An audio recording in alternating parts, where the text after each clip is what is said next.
Venom can never catch a break.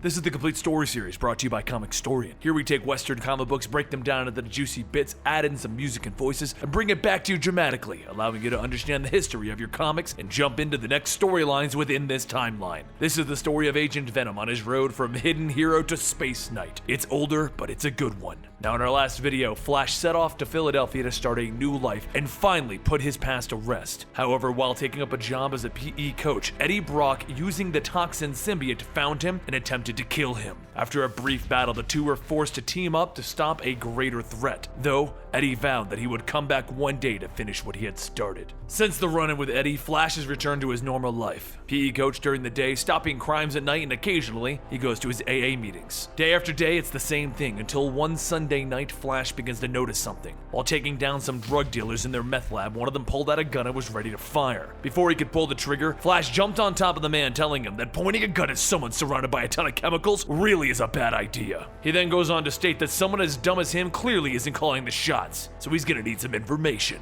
The next morning during class, Flash watches as the kids begin their dodgeball practice, but then he notices Andy, the young girl living in his apartment complex, still not dressing up for PE. He calls her out, telling her that if she isn't going to make an effort to dress out, she can at least put away her phone during the class. Andy tells him whatever as she puts her phone away. Dodgeball is so educational. But out on the court, Flash watches as one of his jock students begins to pick on some of the weaker students, making fun of them. As the student laughs, Flash looks at him thinking how he used to be like that, always picking on the weaker students. So he decides that maybe he should take him down a peg or two. He grabs one of the dodgeballs and, using Venom, he throws it with such a force that it knocks the kid down and across the court. Now all he has to do is play it cool. This shouldn't be a problem so long as no one saw him throw it, except Andy did see him throw it, and Flash knows that she did. Later that night, he follows up on some leads that he got from the night before with the drug runners. He attempts to stop another group of runners on their way back to see their boss, Lord Ogre. But while trying to stop the van, the runners slam on the brakes, throwing Flash off. As the runners escape, Flash tries to figure out how he's going to catch up now, and then he sees an old broken down car next to him. A short while later at Ogre's hideout, the runners pull up and begin to unload as they suddenly hear an engine revving up. Through the garage door, Flash charges in his Venom-mobile. He jumps through the window, slamming down two of the runners into the ground, and the rest open fire on him. After taking down a couple more of the runners, one manages to shoot Flash in the head, blowing part of it off. Flash stumbles back while Venom repairs his head, and then he spits out the bullet, telling the shooter he will do it. Venom's mouth begins to open as his tongue creeps out, licking the man's face, and he asks, "Where could I find your boss?" A voice then calls out stating, "Right here." And Flash sees Lord Ogre.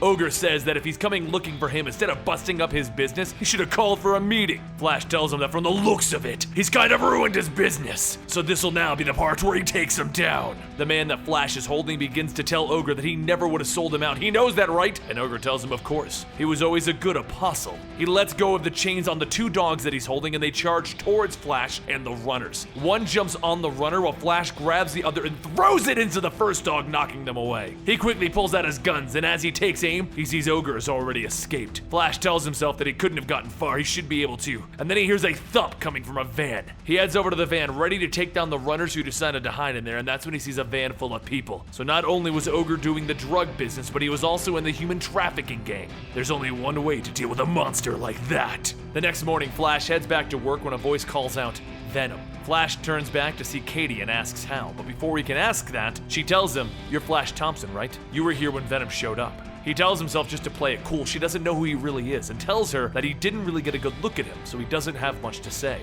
Katy says that that's too bad, but here's her card in case anyone happens to know anything. Later that night, after taking on more of Ogre's men, Flash begins to think about how messed up it is that he hasn't heard from Katy in weeks, and now she's trying to get information out of him? What is she trying to do? Get her next big story? That wasn't part of their deal. After taking down some more of the thugs, Flash tells the kidnapped people to get out of here. He's got some questions that he needs answering without them seeing. Venom's mouth begins to open up wide, and it wraps its tongue around the thug's neck, asking, "Where can I find Lord Ogre?" But before the man can answer, he passes out, and more thugs appear, opening fire on Venom. The men are no match for Flash until he's cracked across the head with a shield. Flash begins to ask if it could be Captain America, but then he sees that it's not Cap. It's some guy called Deathshield. Deathshield tells Jagged Bo to take his shot so that they can hurry and cash their checks, and Flash tells him that it's normally a bad idea to try and act like heroes. He jumps away and Jagged Bo releases his arrows, hitting Flash, and then they emit a sonic shock. The shock pulls Venom apart, and then the one called Blood Spider jumps in punching. Flash tells him that there's only one knockoff wall crawler in this city, and that's me!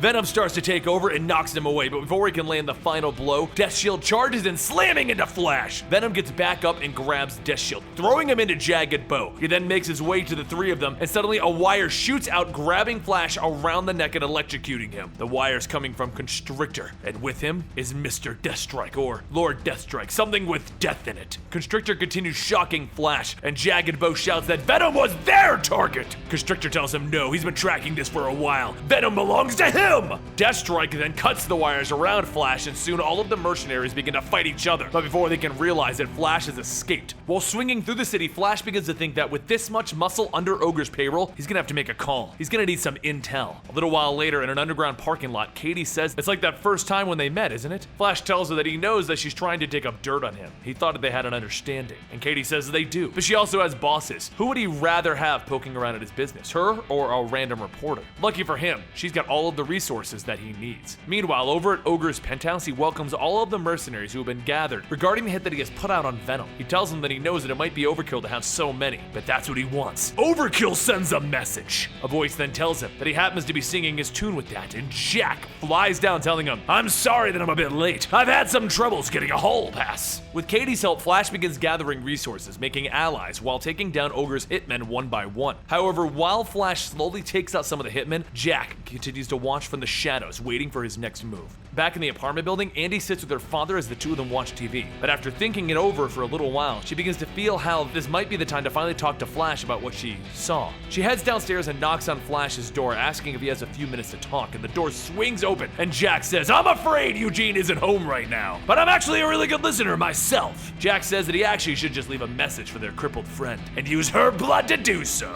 Andy begins running back upstairs, and Jack and his doll stay close behind her. She runs back into her apartment and tells her dad to call 911, call anyone! But before either of them can move, Jack bursts through the door yelling, "Yoo-hoo!" Andy's father tells her to try and get to the fire escape. He'll do what he can, but that's when Flash jumps in, tackling Jack, telling him to stay away from them. Flash knows that if Jack can break out once, he can break out again and again. So this time, he's gonna put him down once and for all. But before he can shoot, Jack says that he would like to say something in his defense, and then he starts spitting up fire! Flash stumbles, and Jack jumps up, cutting away at Flash's stomach. But as Jack gets up ready to swing again, Andy's father runs in, pushing Jack away. Jack hits him on the head and starts to walk towards him, and Flash tries to hold him back, but Jack reaches out and stabs Andy's father in the chest. Flash screams, and Venom takes over, shouting, "I will kill you!" Jack throws down sets of teeth to slow down Flash, and he tells him that he wasn't in it for the money, really. Since he will get some, maybe he can donate it to his orphans fund. Jack then throws gas bombs at Andy and tells her to catch, but rather than going after Jack, Flash releases some of the venom to cover Andy's face to protect her from the gas. But something else happened, and now Andy is wearing a Venom suit. Andy starts to look at herself in her new Venom suit, asking, "What just happened?" And Jack tells Flash that he's pretty sure she's talking to him. Andy looks down at the wrench that her father was using to protect her and grabs it, shouting that she will kill him! She cracks the wrench across Jack's pumpkin, spinning it around, and the dolls shout, "You're mean!" Andy then tears through the dolls just as Jack turns his head back and he sees Flash charging towards him. Once Flash gets close enough, he punches Jack across the room, and Andy follows up, knocking him through the wall. Andy then grabs Jack, ready to kill him, but Flash grabs her, telling her to stop. She shouts for him to let her go. "Let her kill the man that killed her father!" And Jack stands back up with the pumpkin cracked and chipping away. Flash sees that it's not Jack at all. Flash grabs him, asking who is he and how did he know about him? And the man smiles, telling him, "You can never run far enough. No matter what, we are Jack and we are everywhere." Just a few weeks ago, I was a nobody. That was until I stumbled upon a storage unit that happened to belong to Jack. I went inside and I changed, and Jack's mind took over. Andy gets back up, stating that she doesn't care, she's heard enough, and Flash stops her, stating that this man is just as much of a victim as she is. He gets up, stating that that's right, he was forced into his little predicament, just like she was, and now it's time for him to go. go. The man hops on his broom and he takes off, and Flash and Andy follow right behind. As Flash stops, he asks himself if he should really just kill this man, and Andy shouts for him to wait up. Flash tells her that he can't let her come, and Andy says that the guy just killed her father. There's no way that he's gonna stop her now. Flash looks at her and says, yes he can, and he holds his arm out to call that symbiote back. Except, it's not returning. The bond shouldn't be so permanent. Andy leans in and tells him, whatever you just tried to do, don't ever do that again. Now get out of her way.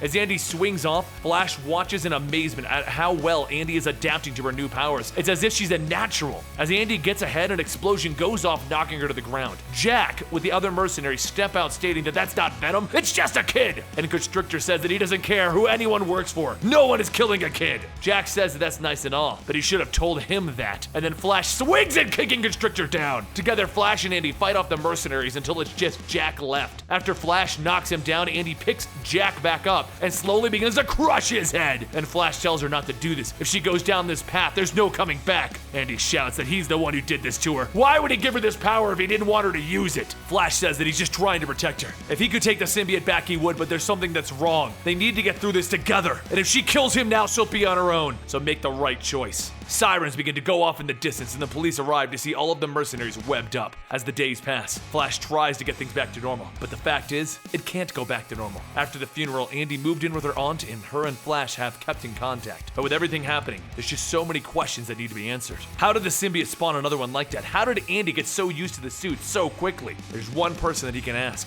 and right now, he's not talking yet. The original Agent Venom run is coming to a close, and then we're going to go over to the Space Knight run, and then we're going to go over to Venom's Return to Earth, and that will wrap up the Venom storyline. It's a really long one, but personally it's one of my favorites. I've always enjoyed the idea of Agent Venom, and I'm really sad that right now in the current comic books he's not around, but maybe he'll come back. Maybe we'll find out what happened. What do you guys think in the comments down below about Andy, about Jack, about Venom, about this whole character and everything that's happening to him? Don't forget to subscribe to this channel to get your weekly Sunday dose of Venom, and don't forget you can follow me on Twitter and Instagram at Comicstorian, where we can talk about whatever you want, and I'll see you next time right here.